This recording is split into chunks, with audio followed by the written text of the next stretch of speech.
बिस्मिल्लाहिर्रहमानिर्रहीम नहमदुहु व नुसल्ली व नुसल्लिमु अला रसूलिहिल करीम। सदक़ातुल फित्र, फितराना और फितरा एक ही चीज़ के तीन नाम हैं। इसकी हकीकत क्या है, फजीलत किस पर वाजिब है और दीगर अहकाम क्या हैं। ईद उल फित्र का लफ्ज़ आम है और हम इस्तेमाल करते रहते हैं। ईद उल फित्र में अल फित्र या सदक़ातुल फित्र में अल फित्र ये इफ्तार से है। इफ्तार का माना होता है रोज़ा खोलना, रोज़ा छोड़ना। अल्लाह तबारक व तआला ने रोज़ों की तकमील पर एक खुशी का दिन रखा जिसे ईद उल फित्र कहा जाता है, और इनकी तकमील पर, इख्तिताम पर शुक्राने के लिए माली तौर पर शुक्राना अदा करने का जो तरीक़ा रखा ख़ास मुसलमानों के लिए, उसे सदक़ातुल फित्र, फितराना या फितरा कहा जाता है। गोया कि ईद उल फित्र बदनी शुक्राने का तरीक़ा है और सदक़ातुल फित्र, फितराना ये शुक्राने का माली तरीक़ा है। ये फितराना और सदक़ातुल फित्र नबी करीम सल्लल्लाहु तआला अलैहि वसल्लम से साबित है। सुनन अबी दाऊद की हदीस नंबर 1609 में है। अन इब्न अब्बास रज़ियल्लाहु अन्हुमा क़ाल फ़रज़ रसूलुल्लाह सल्लल्लाहु अलैहि वसल्लम ज़कातल फ़ित्री तुहरतन लिस्साइमी मिनल लग़्वी वर्रफ़सी व तुअमतन लिल मसाकीन मन अद्दाहा क़ब्ल अस्सलाति फ़हिय ज़कातुम मक़बूला व मन अद्दाहा बअद अस्सलाति फ़हिय सदक़तुम मिनस सदक़ात।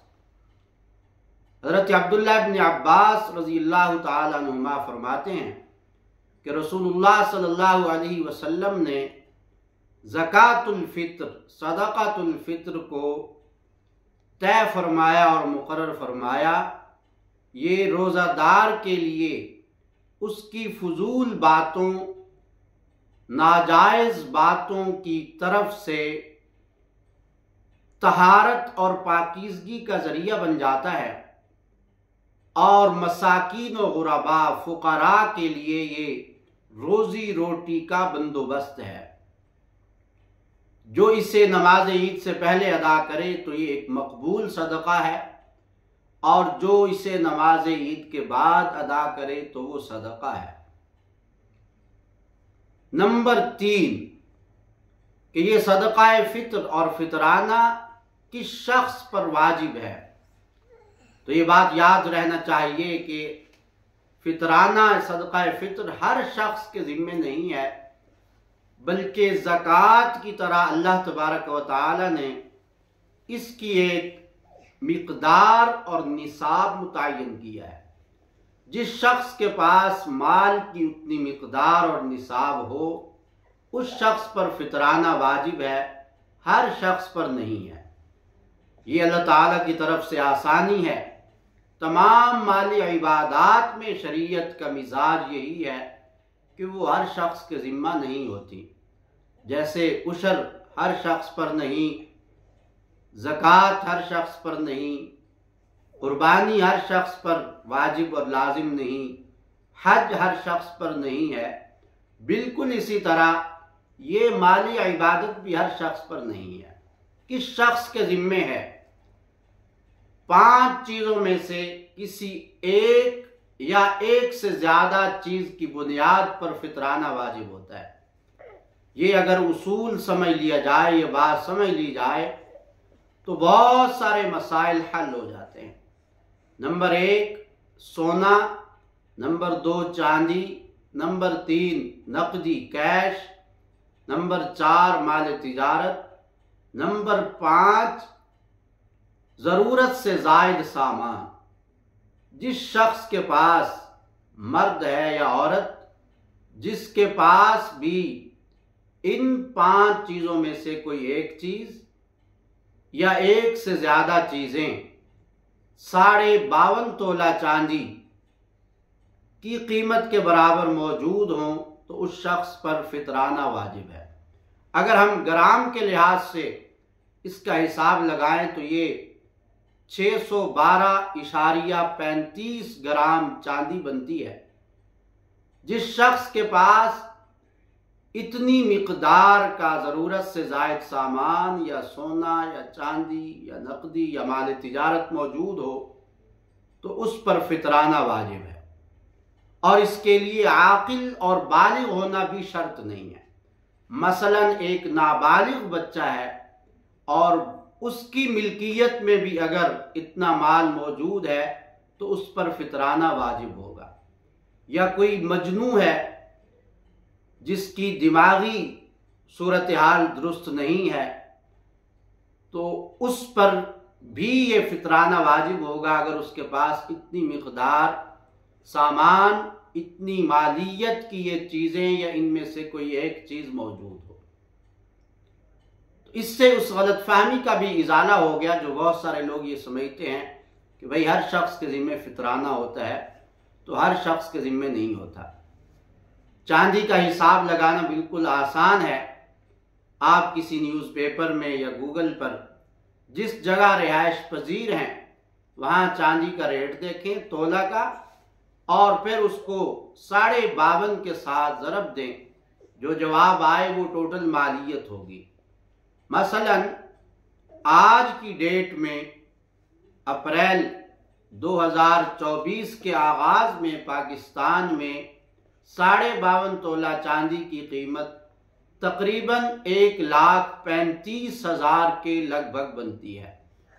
گویا جس شخص کے پاس اس وقت 1,35,000 کی مالیت موجود ہو، سونے کی صورت میں یا چاندی کی صورت میں یا نقدی کی صورت میں یا مال تجارت کی صورت میں یا ضرورت سے زائد سامان کی صورت میں، اس مرد اور عورت پر بالغ ہے یا نابالغ ہے، عاقل ہے یا مجنون ہے، اس پر فطرانہ واجب ہوگا۔ اس کے ذمہ ہے کہ وہ صدقہ فطر ادا کرے۔ فطرانہ کی بھی یہی نصاب ہے، قربانی کا بھی یہی نصاب ہے۔ جس شخص پر فطرانہ واجب ہے اس پر قربانی بھی واجب ہے۔ اسی طرح جس شخص پر فطرانہ اور قربانی واجب ہے ایسا شخص مستحق زکوٰۃ بھی نہیں ہے۔ اس کو ہم زکوٰۃ یا کوئی بھی واجب صدقہ جیسے عشر، جیسے منت کے پیسے، کفارہ کے پیسے، فدیہ کے پیسے، ہم ایسے شخص کو نہیں دے سکتے۔ تو تینوں چیزوں کا گویا ایک ہی نصاب ہو گیا، فطرانہ کا، قربانی کا اور زکوٰۃ کے استحقاق، مستحق ہونے نہ ہونے کا۔ اگلی بات یہ ہے، ہمارے ہاں معاشرے میں عام طور پر یہ سمجھا جاتا ہے کہ جو شخص بیوہ خاتون کو چاہے تو فطرانہ دے دے، یا طلاق یافتہ خاتون ہے تو اسے دے دیں، یا بچے جن کا والد کا انتقال ہو گیا ہے تو بس وہ مستحق ہیں، انہیں زکوٰۃ فطرانہ دے سکتے ہیں۔ تو یہ بات درست نہیں ہے، بلکہ ہر شخص کے پاس مالیت کا اعتبار کیا جائے گا۔ اگر خود بیوہ خاتون کے پاس اتنا مال موجود ہو جس پر فطرانہ بنتا ہے تو وہ فطرانہ ادا کرے گی، اپنی قربانی ادا کرے گی، اور اس کے لیے زکوٰۃ یا فطرانہ عشر وغیرہ لینا جائز نہیں ہے۔ یہاں پر ہم نے بات کی ضروریات زندگی کی، تو ضروریات زندگی سے مراد رہائشی مکان، پہننے کے کپڑے اور گھر کا جو گھریلو استعمال کا سامان ہوتا ہے وہ مراد ہوتا ہے۔ اس کے علاوہ جو چیزیں ہوتی ہیں جو سارا سال، مثلا کسی خاتون کے پاس جہیز کا سامان ہے، سارا سال استعمال نہیں ہوتا تو وہ ضرورت سے زائد شمار ہوگا۔ کسی کے پاس 2 موبائل ہیں، ایک پر کام چل سکتا ہے تو دوسرا ضرورت سے زائد شمار ہوگا۔ 4 جوڑوں سے کام چل سکتا ہے تو اس سے زیادہ ضرورت سے زائد شمار ہوگا۔ 2 لیپ ٹاپ، 2 کمپیوٹر ہیں، ایک لیپ ٹاپ یا ایک کمپیوٹر پر کام چل سکتا ہے، دوسرا ضرورت سے زائد شمار ہوگا۔ 2 مکان ہیں، ایک ضرورت کا ہے، دوسرا ضرورت سے زائد ہے تو وہ ضرورت سے زائد شمار ہوگا۔ ہاں البتہ اگر کسی کا کوئی مکان ایسا ہے کہ اس کے رینٹ سے ہی اس کا گزر بسر چل رہا ہے تو وہ اس کا ضرورت کا شمار ہوگا۔ اسی طرح مویشی جانوروں کی مثال ہے، اسی طرح گاڑیوں کی مثال ہے، اسی طرح گھر کی جو بھی چیز ہو جو ضرورت سے زائد ہے، ہر شخص کو پتہ ہوتا ہے کہ یہ ضرورت کی ہے، یہ ضرورت کی نہیں ہے، تو اس کا مدار اس پر ہوگا اور اس کی بنیاد پر فطرانہ، قربانی، یہ چیزیں لازم ہوں گی۔ اس سے اگلی بات کہ صدقہ فطر کب واجب ہوتا ہے؟ عید الفطر کے دن صبح صادق کے وقت جس شخص کے پاس اتنا مال موجود ہو اس پر فطرانہ واجب ہے، لیکن رمضان میں بھی اگر ہم چاہیں تو رمضان سٹارٹ ہونے کے بعد، شروع ہونے کے بعد رمضان میں کسی بھی وقت اپنا فطرانہ ادا کر سکتے ہیں۔ جس شخص کے پاس عید الفطر کی صبح صادق یعنی جب فجر کا ٹائم شروع ہوتا ہے، سحری کا ٹائم ختم ہوتا ہے، اس وقت جو شخص صاحب نصاب ہو، جس شخص کے پاس اتنا مال موجود ہے، اس پر اپنا اور اپنی نابالغ اولاد جو بھی بالغ نہیں ہوئی ان کا فطرانہ لازم اور واجب ہوگا۔ نماز عید سے پہلے فطرانہ ادا کر لینا چاہیے۔ اگر کوئی شخص نماز عید سے پہلے ادا نہ کر سکے تو بھی اس کے ذمے یہ فطرانہ رہے گا اور اس کے لیے اس کا ادا کرنا لازم اور ضروری ہوگا۔ نابالغ اولاد کی طرف سے تو والد فطرانہ ادا کرے گا، لیکن بالغ اولاد یا بیوی کی طرف سے فطرانہ ادا کرنا شوہر کے ذمے نہیں ہے، اور بالغ بچوں کا فطرانہ بھی والد کے ذمے نہیں ہے۔ البتہ سربراہ کی حیثیت سے اگر شوہر بیوی کی طرف سے ادا کر دے یا والد اپنی بالغ اولاد کی طرف سے ادا کر دے یا اسی طرح اولاد اپنے والدین کی طرف سے ادا کر دے یا کسی اور رشتہ دار کی طرف سے اس کو اطلاع دے کر اس کی اجازت سے ادا کر دے تو ایسا کرنا بالکل جائز اور درست ہے۔ اس سے اگلا سوال یہ ہے کہ صدقہ فطر، فطرانہ کی مقدار کیا ہے، یعنی کتنا ادا کرے؟ تو 4 جنسیں اس میں ہیں۔ نمبر 1 گندم، نمبر 2 جو، نمبر 3 کشمش اور نمبر 4 کھجور۔ شریعت نے گندم کی مقدار الگ رکھی ہے اور جو، کشمش، کھجور کی مقدار ایک ہی الگ رکھی ہے۔ گندم کی مقدار نصف صاع ہے، صاد الف عین، صاد الف عین، صاع۔ یہ ایک پیمانہ ہے جو دور نبوی اعلیٰ صاحب الصلاۃ والسلام میں چلا کرتا تھا۔ نصف صاع کی مقدار یہ تقریباً 1.25 سیر بنتی ہے، یعنی گندم کے اعتبار سے اگر فطرانہ ادا کرنا چاہیں تو 1.25 سیر یعنی تقریباً 1.25 کلو، احتیاطاً 2 کلو، 2.25 کلو ادا کر دیا جائے تو بہتر ہوتا ہے۔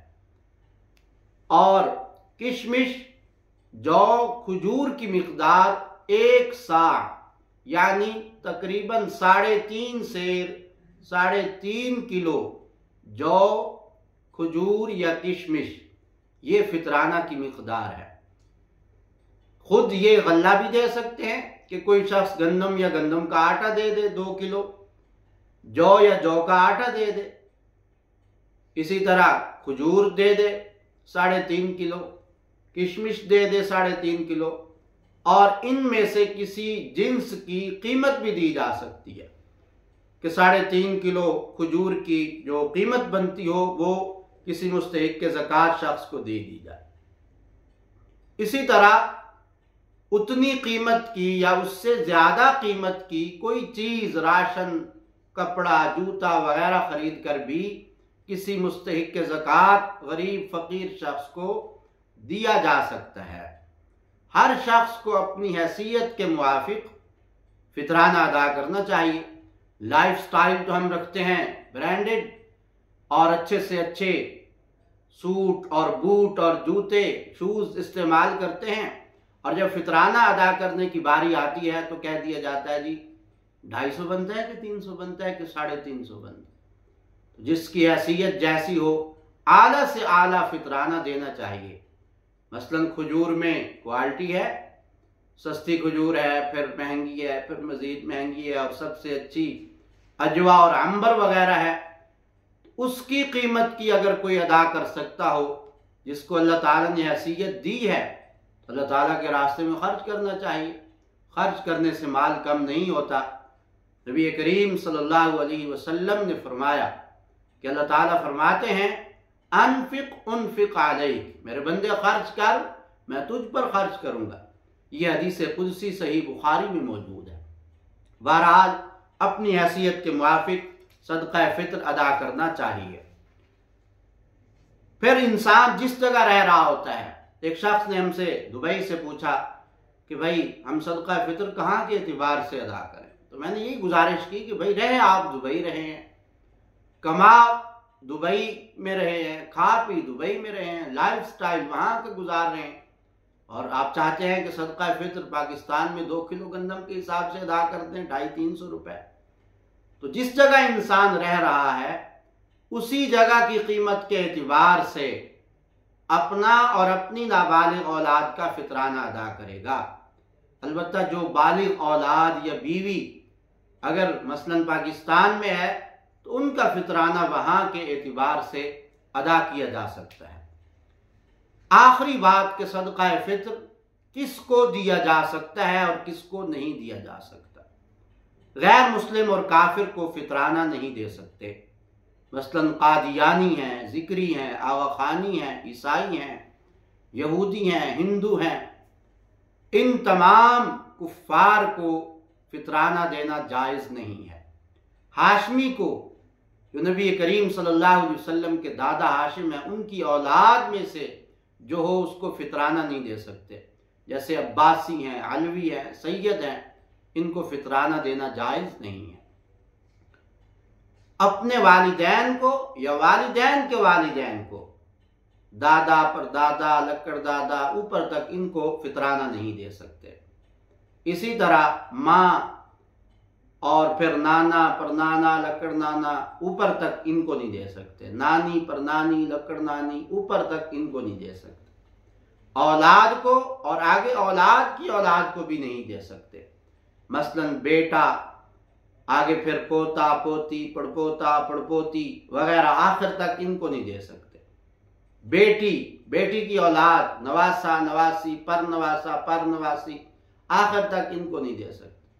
मियाँ बीवी एक दूसरे को नहीं दे सकते। इनके अलावा हर मुसलमान गैर सैयद मुस्तहिक गरीब रिश्तेदार को दिया जा सकता है। भाई मुस्तहिक है, दे सकते हैं। बहन मुस्तहिक है, दे सकते हैं। चचा और चचा की औलाद मुस्तहिक है, दे सकते हैं। खाला खाला की औलाद मुस्तहिक है, दे सकते हैं। फूफी फूफा उनकी औलाद मुस्तहिक है, दे सकते हैं। ठीक है। सास ससुर उनमें से कोई मुस्तहिक है, दे सकते हैं। दामाद मुस्तहिक है, उसको दे सकते हैं। इन तमाम रिश्तेदारों को अगर मुस्तहिक हो तो दे सकते हैं, बल्कि करीबी रिश्तेदार को देने में दोहरा अजर है। एक तो मुस्तहिक और गरीब को देना, और दूसरा सिला रहमी का भी इसमें अजर सवाब होगा। मालदार जो शख्स हो उसको भी फितराना नहीं दे सकते। मालदार से मुराद कि जिस पर खुद फितराना वाजिब है, जो 52.5 तोला चांदी की मिकदार का मालिक है। इसी तरह किसी को बतौर तनख्वाह, फीस, चार्जेस, उजरत, मजदूरी, दिहाड़ी के तौर पर भी फितराना नहीं दे सकते। मसलन घर में काम करने वाली कोई खातून है, ड्राइवर है, गार्ड है, या दुकान पर मुलाजिम है, इमाम मस्जिद है, मस्जिद का मुअज्जिन और खादिम है, इन सब को बतौर फीस, बतौर तनख्वाह, बतौर मजदूरी फितराना नहीं दिया जा सकता।